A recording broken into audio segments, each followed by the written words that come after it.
o Canal do Panamá.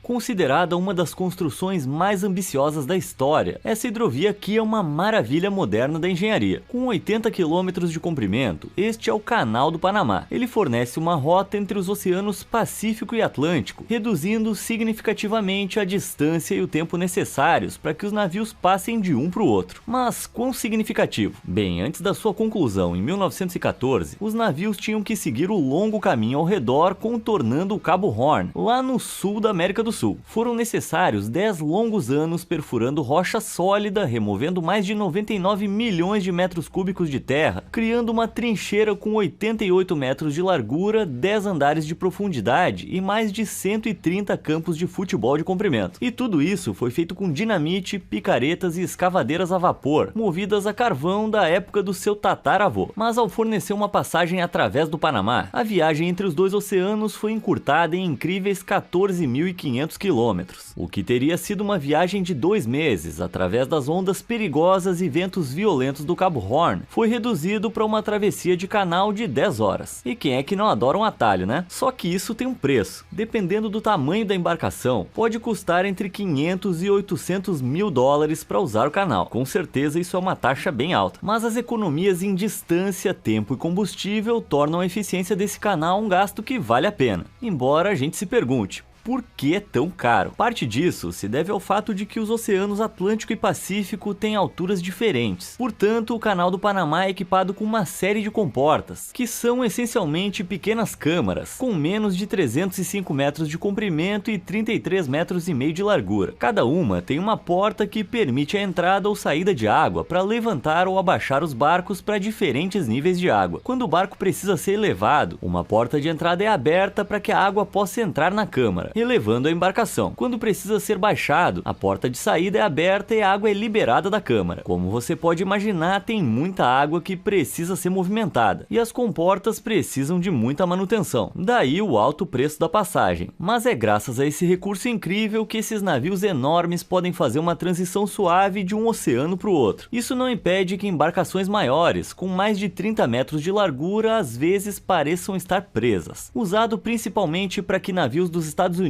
viagem para a Ásia, esse projeto de construção colossal de mais de 100 anos, agora vê de 13 a 14 mil navios passarem por ele a cada ano, com uma receita média de 2,6 bilhões de dólares. Acho que o meu canal nunca vai ser tão grande quanto o do Panamá. Houston, temos um canal. Lá pelo início do século XX, o Texas era o lar do Buffalo Bayou, uma hidrovia pantanosa e alagada que se estendia da costa até o coração do Texas. Mas ela era tão cheia de vegetação que apenas alguns barcos a vapor e barcos de calado raso podiam navegá-la. Então, em 1909, os moradores locais perceberam o potencial de ter uma via navegável que pudesse se estender do Golfo do México até o condado de Harris, no Texas. Eles passaram 5 anos limpando e dragando 80 quilômetros do Bayou, até que ele tivesse cerca de 152 metros de largura e 14 metros de profundidade. E hoje, o devidamente nomeado Canal de Houston é uma das hidrovias mais eficientes dos Estados Unidos, conectando Houston ao resto do mundo. Em 2022, ele estabeleceu um recorde de 55 milhões de toneladas de carga passando por ele apenas naquele ano. Ele conecta centenas de empresas, com seu complexo industrial avaliado em 3 bilhões de dólares, empregando cerca de 55 mil pessoas. Hoje, ele gera mais de 800 bilhões em valor econômico, representando 20% do PIB total do Texas. O impacto que esse único canal teve nos Estados Unidos é inegável, especialmente considerando que o Porto de Houston foi o primeiro a introduzir o transporte de containers nos Estados Unidos, e o canal praticamente abriu o sul dos Estados Unidos para o mundo, tornando uma das hidrovias mais movimentadas do país. Ele é tão vital para a capacidade do Texas de negociar globalmente que, se tivesse permanecido como uma simples baía alagada, é provável que o Texas nunca tivesse experimentado o crescimento de riqueza que teve. Agora ele está prestes a passar pela sua 11ª grande expansão, com previsão de conclusão em 2025 e um investimento maciço de 1 bilhão de dólares. O projeto pretende alargar ainda mais o canal, para impressionantes 210 metros.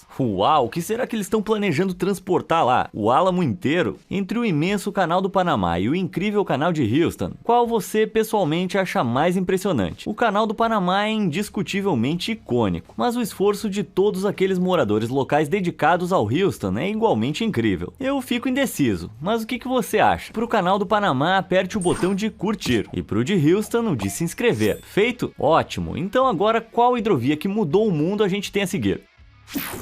Uma grande conquista.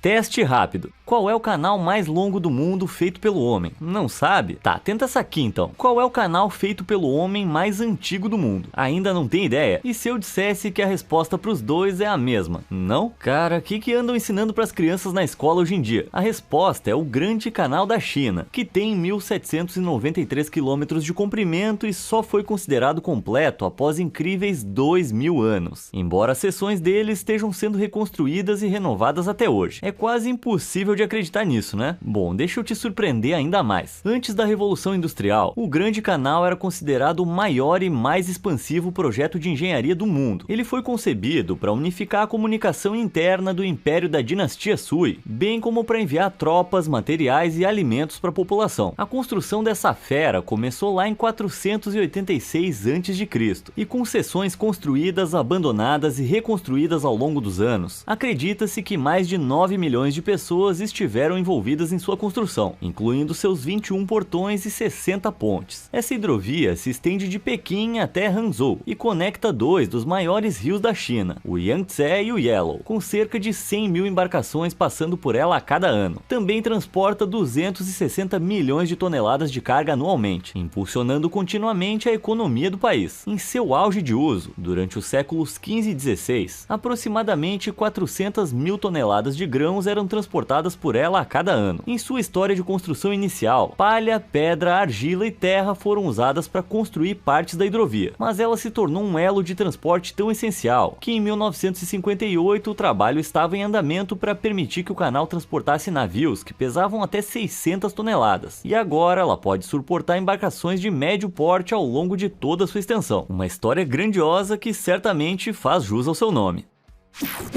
Engenhosidade holandesa.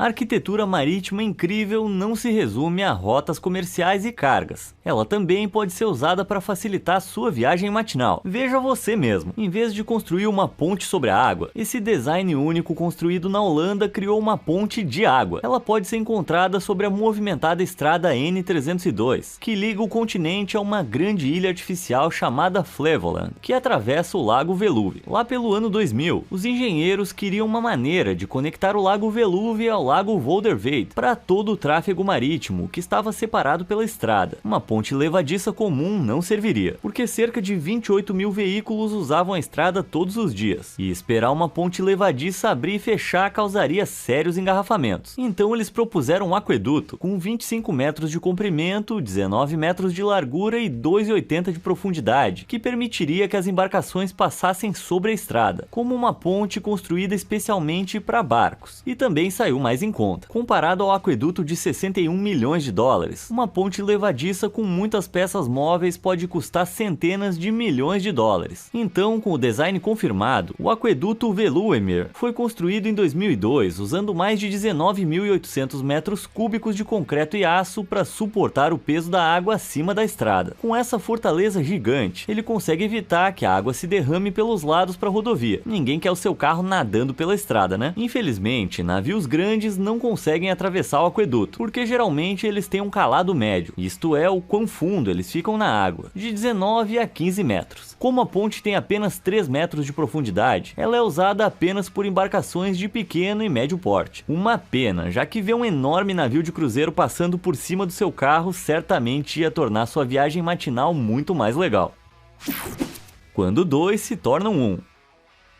Com um nome bem apropriado, o canal Volga-Don é um canal de navegação que liga os rios russos, como você já deve ter adivinhado, Volga e Don. Ele fornece a única rota através do Mar Cáspio e do Mar de Azov para os principais oceanos. Tão importante que as obras começaram lá no século XVI. Foram feitas cerca de 30 tentativas subsequentes para conectar os rios, mas todas terminaram em fracasso. Até mesmo o czar russo Pedro o Grande tentou e falhou ao conectar as duas rotas. Isso não ia acontecer acontecer até 1948, sob o domínio soviético, quando o canal e suas instalações seriam construídos e conectados. Isso exigiu o trabalho de 900 mil pessoas, com o canal concluído apenas 4 anos depois, em 1952, com 80 metros de largura, 8 metros de profundidade e 100 quilômetros de comprimento. Assim como o Canal do Panamá, os dois rios conectados estão em altitudes diferentes, então o canal possui 13 comportas. Do ponto mais alto entre os dois rios, são necessárias 4 comportas para alcançar o Don através de uma série de reservatórios, o que significa que a rota desce cerca de 44 metros. Mas a partir desse mesmo ponto, são necessárias 9 comportas para alcançar o Volga, o que requer mais porque ele segue uma rota significativamente mais íngreme, que desce cerca de 88 metros. E embora tenha sido concluído há mais de 50 anos, ainda é uma das hidrovias que mais mudaram o mundo até hoje. Não apenas serviu como um símbolo de poder para a União Soviética, mas também proporcionou à Rússia valiosos laços com o mercado internacional como uma rota de comércio para o Mar Negro. Isso tem se mostrado incrivelmente benéfico para a economia da região e continua a ser assim. Além disso, ele fornece a conexão navegável mais curta entre o Mar Cáspio, que de outra forma estaria isolado, e os oceanos do mundo. Suas estações de energia geram eletricidade suficiente para tornar a maioria dos mecanismos ao longo do canal autossuficientes. Portanto, essa é uma hidrovia que se destaca.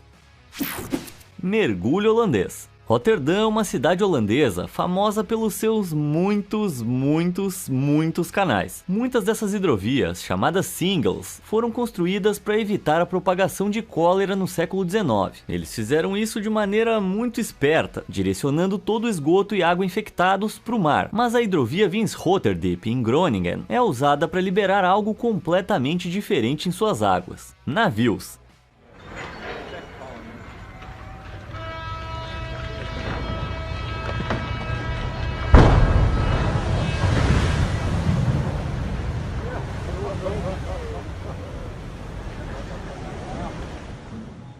Localizado às margens do canal, o estaleiro Ferrosmith é um dos mais famosos do mundo. Eles construíram e lançaram à água 470 navios, e essa produção segue, com 6 a 8 entregas a cada ano. Um desses gigantes do comércio, o Arklow Accord, foi construído para transportar produtos como trigo e milho nas hidrovias europeias, e tem inacreditáveis 120 metros de comprimento. Esses navios são realmente impressionantes, mas não tão impressionantes quanto a forma como eles são lançados. Esses navios podem chegar a mais de 122 metros de comprimento, mas têm apenas cerca de 15 metros de largura. Isso os torna perfeitos para viajar pelos estreitos canais. Agora, o Winschoterdiep tem uma largura média de 100 metros, mas essas embarcações gigantescas são tão estreitas que a Ferrosmith pode lançá-las em seções com menos de 30 metros de largura, mas elas ainda causam um grande impacto. E como essa seção do canal passa bem ao lado de uma estrada pública, quando um navio gigante é lançado, a água muitas vezes atinge o outro lado dela.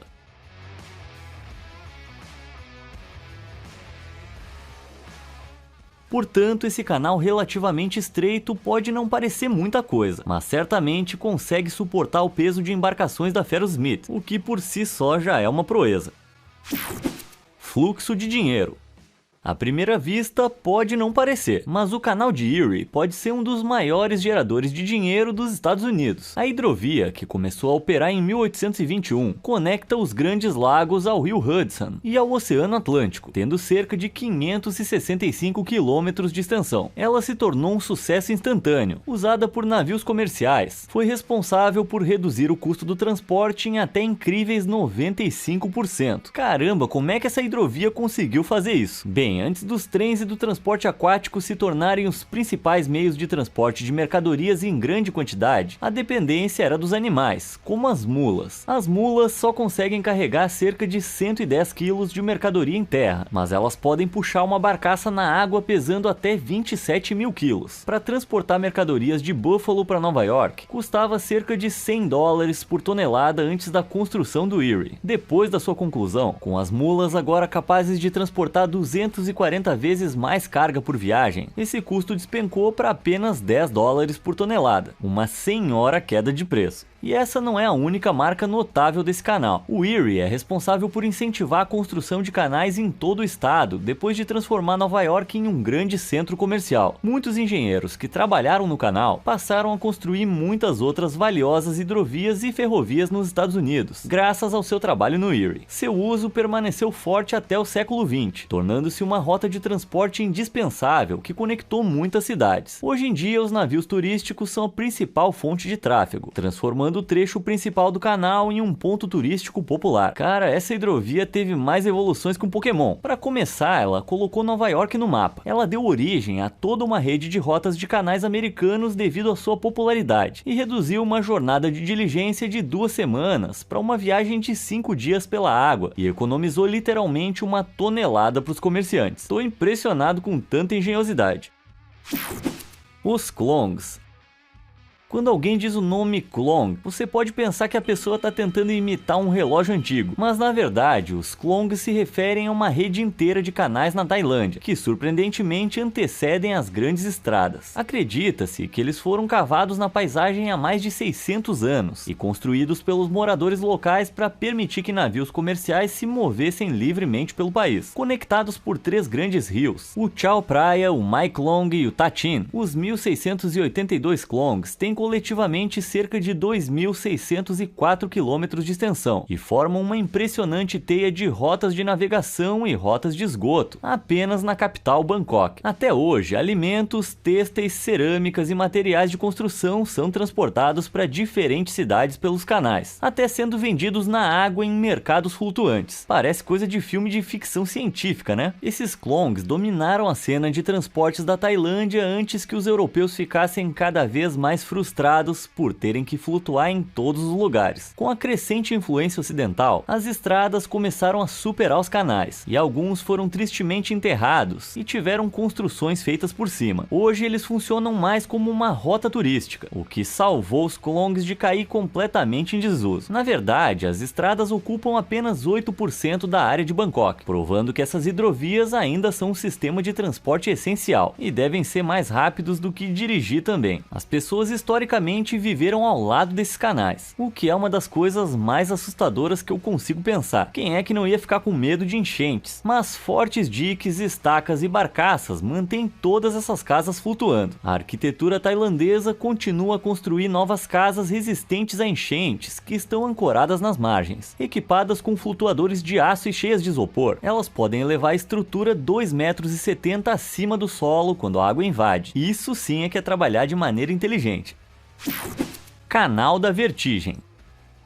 Seja o que você estiver fazendo nesse próximo canal, não olhe para baixo. Essa estrutura impressionante é o...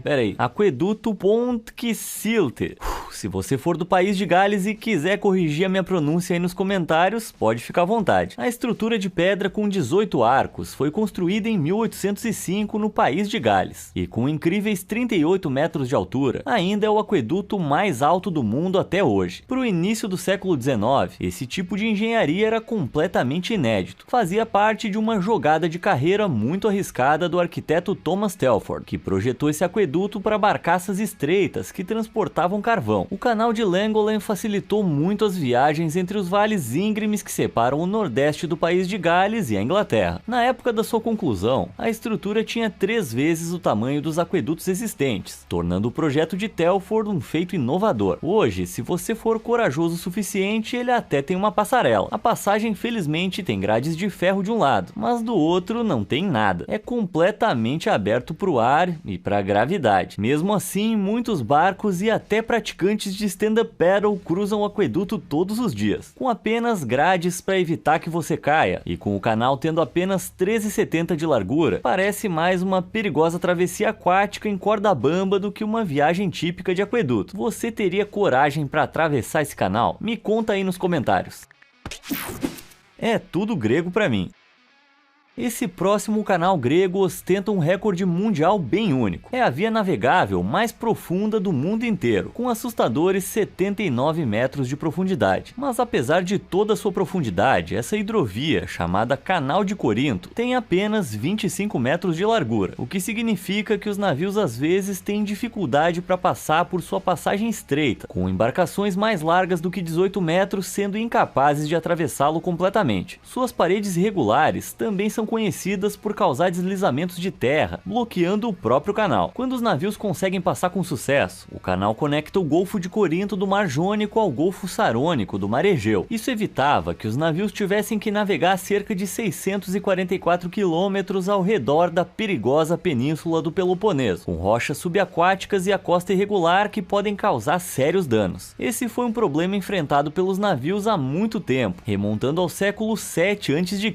Periandro, o governante de Corinto na época, sabia que a perigosa jornada pela península poderia ser evitada ligando os dois mares, mas a tecnologia necessária para escavar uma via navegável através de mais de 76 metros de rocha pura simplesmente não era avançado o suficiente. Muitos tentaram ao longo da história, incluindo o imperador romano Nero e Júlio César, mas nenhum conseguiu. As tentativas recomeçaram em 1881, mas era tão caro cortar a rocha que literalmente levou seus aspirantes a construtores à falência. A obra foi finalmente concluída em 1893, depois de inúmeras tentativas fracassadas e mais de 30 milhões de francos, cerca de 175 milhões de dólares hoje. E finalmente a visão de Periandro foi realizada. Esse canal pode ter sido fácil para os navios do século XIX passarem, mas certamente não para os modelos maiores de hoje, que podem ter mais de 68 metros de largura, o que é quase 3 vezes a largura do Corinto. Apesar disso, ele ainda está em uso, e 15 mil navios passam por ele a cada ano. Um canal com uma história rica e profunda nessas belas águas azuis.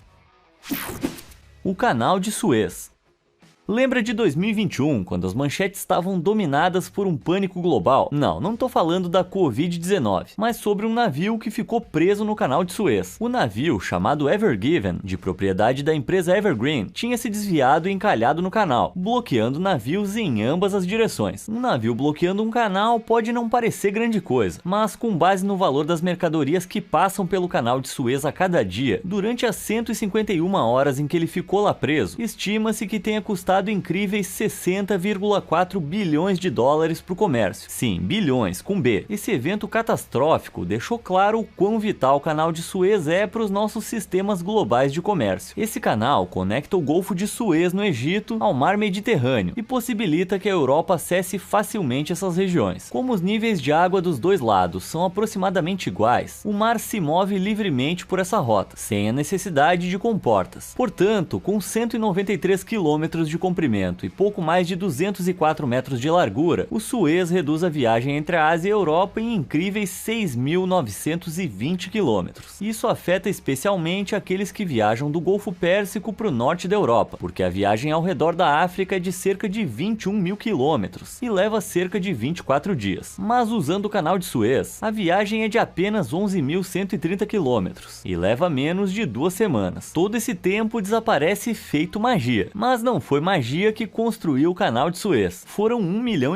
de pessoas. Quando o trabalho começou nesse mega projeto em 1859, esses trabalhadores foram responsáveis por mover aproximadamente 74 milhões de metros cúbicos de terra, 17 milhões em terra e 57 milhões através de dragagem, o que tornou esse canal uma realidade. E mesmo assim levou uma década para ser construído e finalmente aberto em 1869. Antes disso, qualquer conexão entre o Mar Vermelho e o Mediterrâneo era considerada impossível, então rotas terrestres eram usadas para negociar mercadorias entre os países. Veículos puxados por cavalos e trens tinham que ser usados entre a Grã-Bretanha e a África, resultando em viagens que podiam levar pelo menos 6 meses. Esse canal foi continuamente expandido ao longo dos anos, permitindo que navios de carga cada vez maiores usassem suas vias navegáveis, tornando-o cada vez mais valioso para a indústria global de navegação. Ele foi ampliado em 2014 com um canal lateral aberto em uma sessão em 2016, e a tecnologia moderna tornou possível expandi-lo ainda mais, com planos futuros prometendo adicionar mais de 70 quilômetros de novos canais e desvios. Esse projeto espera aumentar o volume de navios que passam de 49 para 97 por dia, mais do que dobrando a sua receita anual atual de 5,3 bilhões para 13,2 bilhões de dólares. Parece que o Suez está faturando uma nota.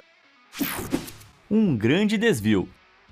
Na China, um dos projetos marítimos mais ambiciosos da história está atualmente em construção, e ele está destinado a saciar a grande sede do país. Atualmente, cerca de 1/3 da população chinesa de 1,3 bilhão de habitantes vive no norte, uma área que é muito mais seca do que o sul. Mas em vez de mover toda uma população para o sul em busca de água, o projeto de desvio de água vai levar água para o norte. O projeto envolve a construção de 3 canais principais, 2 deles com mais de 1.288 quilômetros de comprimento cada. Eles vão desviar água de 3 dos principais rios do país, o Yangtze, o Yellow e o Han. E não é apenas uma pequena quantidade de água, mas cerca de 45,5 trilhões de litros a cada ano. Isso é mais água do que há no reservatório inteiro da represa Hoover. Esse é um empreendimento imenso, com mais de 79 bilhões de dólares investidos no projeto desde o seu lançamento em 2002. É um dos projetos de engenharia mais ambiciosos até o momento. E parte disso se deve à inclusão de estruturas como o aqueduto de Shai, que é o maior do mundo. Dentro do Shai, 4 canais de água correm paralelamente entre si, com 12 quilômetros de comprimento, 8 metros de largura e 7,3 metros de altura, cada um transportando correntes de água separadas. Feitas de concreto reforçado, cada calha pré-fabricada, ou seja, cada segmento construído em uma fábrica, transportado e instalado no local, pesa até 1.200 toneladas. Portanto, essa não foi uma tarefa simples. E embora o Shai esteja agora em pleno uso, o projeto completo de desvio de água sul-norte tem uma data estimada de conclusão em 2050. Ainda assim, a China esperançosamente estará garantindo o acesso à água e o bem-estar de muitas gerações futuras.